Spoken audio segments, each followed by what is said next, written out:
बेंगलुरु में भारी बारिश ने मचाई तबाही। बारिश से अब तक 5 लोगों की मौत। आईएमडी ने जारी किया येलो अलर्ट। सिलिकॉन वैली कहे जाने वाले आईटी हब का तमगा पा चुके स्थान की ये तस्वीरें हैं। ये बेंगलुरु है। बेंगलुरु की सड़कों, घरों और कार्यालयों की तस्वीरें हैरान कर रही है, डरा भी रही है, क्योंकि बेंगलुरु में भारी बारिश ने तबाही मचाई हुई है। मीडिया रिपोर्ट्स हैं कि बेंगलुरु में भारी बारिश की वजह से अब तक 5 लोगों की जानें जा चुकी हैं।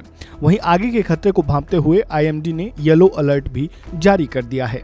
तकनीकी रूप से समझे तो अगले 24 घंटे में बेंगलुरु में 11 से 20 सेंटीमीटर तक बारिश होने की संभावना है। साथ ही बेंगलुरु के अलावा कई जिलों के लिए ये संभावना जताई गई है कि 6 से 11 सेंटीमीटर तक बारिश हो सकती है। आपके सामने ये जो तस्वीरें दिख रही हैं वो बेंगलुरु की ही हैं।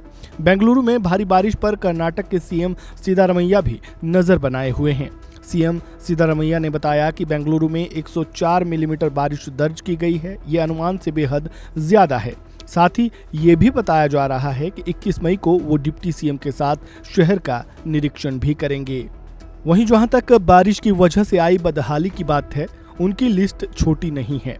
बेंगलुरु शहरी, बेंगलुरु ग्रामीण, बेलगांव, बागलकोट, चिकबल्लापुरा, धारवाड़, गडग, कोपल, कोल्लार और विजयनगर में बारिश की वजह से ज्यादा बदहाली है। खबर अपलोड होने तक मृतकों की संख्या 5 बताई गई है। इसमें 63 साल के एक बुजुर्ग और 12 साल के एक बच्चे की जान भी चली गई है। वहीं महादेवपुर इलाके में दीवार गिरने से प्राइवेट कंपनी में काम करने वाली एक महिला कर्मचारी काल के गाल में समा चुकी है, जिनके परिवार के लिए सीएम सिद्धारमैया ने 5 लाख रुपए मुआवजे का ऐलान भी किया है। वहीं रायचूर समेत कारवार में बिजली गिरने से 2 और लोगों की जान चली गई।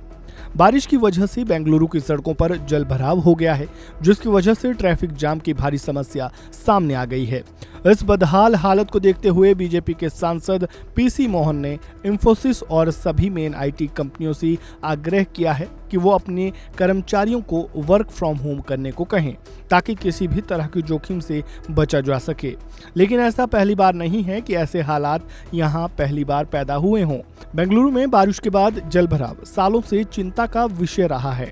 इस बारे में कर्नाटक के deputy CM DK Shivakumar ने कहा कि 210 फ्लड प्रोन एरियाज की पहचान की गई है, जिनको लेकर deputy CM DK Shivakumar ने दावा भी किया है कि उन 210 में से 166 में पहले ही सुधार कार्य पूरे हो चुके हैं। साथ ही बाकी बचे 44 जगहों के लिए काम प्रगति पर है। कर्नाटक के डिप्टी सीएम के मुताबिक उनकी सरकार ने अब तक 197 किलोमीटर लंबे स्टॉर्म वाटर ड्रेन यानी जल निकासी नाले बनाए हैं।